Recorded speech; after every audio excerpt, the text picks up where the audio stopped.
வணக்கம். திருப்புகழ் ராமு. நாம் மற்றவர்களை வாழ்த்தும் போது 100 ஆண்டு வாழ்க 100 ஆண்டு வாழ்க என்று சொல்கிறோம். 100 ஆண்டு வாழ்தல் என்பது என்ன? 100 வருஷம் வாழ்வதா? அல்ல, நோயின்றி வாழ்வது. நோயற்ற வாழ்வே குறைவற்ற செல்வம் என்று சொன்னார்கள். நோயில்லாமல் வாழ்பவனை கோட்டீஸ்வரன் என்று சொல்வார்கள்.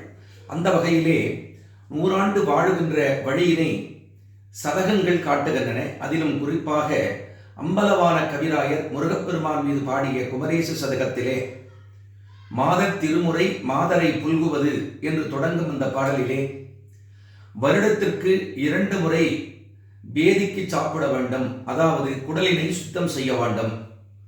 முதலாவது. இரண்டாவது, இந்த குடலை சுத்தம் செய்கின்ற பொழுது சான்றோர் பெருமக்களே, 100க்கு 75% நோய்கள் மலச்சிக்கலால் வருகின்றன. குடற்சுத்தம் இருக்கின்ற பொழுது மலச்சிக்கல் வராது. மனிதனுக்கு 2 சிக்கல்கள் கூடாது. ஒன்று மலச்சிக்கல், இன்னொன்று மலச்சிக்கல். கான்ஸ்டிபேஷன் என்று ஆங்கிலத்தில் சொல்லப்படுகின்ற அந்த மலச்சிக்கலை நீக்க வருடத்திற்கு 2 முறை பேதிக்கு சாப்பிட வேண்டும். இதையெல்லாம் 30-40 ஆண்டுகளுக்கு முன்பு தாய்மார்கள் தன்னுடைய குழந்தைகளுக்கு கண்டிப்பாக பேதி மருந்து கொடுப்பார்கள், உடலை சுத்தம் செய்வார்கள். ஆனால் இன்றைய இளைஞர்கள் தேவையில்லாத உணவுகளை சாப்பிட்டு அவர்கள் அடிக்கடி குடலை சுத்தம் செய்து கொள்கிறார்கள். இது கண்டிக்கத்தக்கது. அடுத்து சொல்கிறார், வருடத்துக்கு 2 முறை குடல் சுத்தம், பேதிக்கு சாப்பிடுவது. அடுத்து மாதத்துக்கு 2 முறை இல்லற வாழ்க்கை, அதாவது தாம்பத்தியம், கணவன் மனைவி வாழ்க்கை முறை மாதத்திற்கு 2 முறை மட்டுமே இருக்க வேண்டும் என்று சொல்கிறார். மூன்றாவது சொல்கின்ற பொழுது வாரத்திற்கு 2 முறை எண்ணெய் குளியல். ஔவையார் கூட சனி நீராடு, சனிக்கிழமை எண்ணெய் தேய்த்து குளி, நெய்யாட்டு என்கிறாள். ஆனால் குமரேச சதகம் சொல்கிறது வாரத்துக்கு 2 முறை. ஆண்களாக இருந்தால் புதன்கிழமை மற்றும் சனிக்கிழமை, பெண்களாக இருந்தால் செவ்வாய்க்கிழமை மற்றும் வெள்ளிக்கிழமை எண்ணெய் தேய்த்து 1 மணி நேரம் நன்றாக ஊறிய பிறகு, அதையும் வெயிலில் நன்றாக உடம்பை காட்டிய பிறகு எண்ணெய் குளியல் நிகழ்த்த வேண்டும். இது 3ஐ சொல்லிவிட்டு 4வதாக சொல்கிறார், முற்றிய தயிர். இளம் தயிர் கூடாது. முற்றிய தயிர், உருக்கிய நெய், காய்ச்சிய பால், கருக்கிய நீர், அதாவது வெந்நீர் உண்ண வேண்டும். காய்ச்சிய பால் அருந்த வேண்டும். முற்றிய தயிர் என்று சொன்னால் இளம் தயிராகவோ அரைக்குறையாகவோ இருக்கக்கூடாது. நன்கு முற்றிய தயிராக இருக்க வேண்டும் என்று சொல்கிறார். நீராக இருந்தால் அதை இப்படி சொல்வார்கள், நீரை கருக்கி மோரை பெருக்கி நெய்யை உருக்கி சாப்பிட வேண்டும் என்று சித்த மருத்துவம் கூறுகிறது.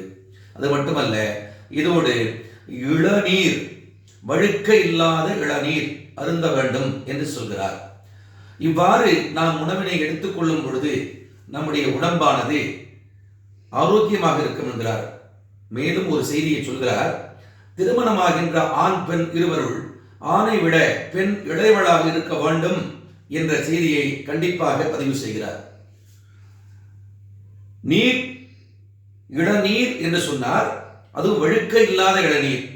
பால் என்று சொன்னார், அது காய்ச்சிய பால், பசும்பால் சாப்பிடக்கூடாது, வெறுமனை சாப்பிடக்கூடாது. நீர் என்று சொன்னால் காய்ச்சிய நீரில் சூடுபடுத்தப்பட்ட நீர் என்று சொல்கிறார்.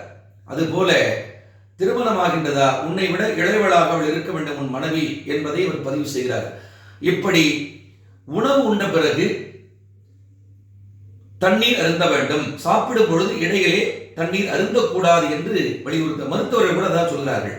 உணவுக்கு 1/2 மணி நேரம் முன்னதாக நீர் அருந்த வேண்டும், உணவுக்கு பிறகு 1/2 மணி நேரம் கழித்து நீர் அருந்த வேண்டும் என்று சொல்கிறார்கள். அதே போல கண்டிப்பாக உலாவல், அதாவது மருத்துவம் சொல்கிறது 200 அடியாவது அவன் நடக்க வேண்டும். 1-2 கிலோமீட்டர் நடக்க வேண்டும் உணவுக்கு பின், அல்லது 200 ஸ்டெப்ஸ், 200 ஸ்டெப்ஸ், 200 அடிகள் கண்டிப்பாக நடக்க வேண்டும்.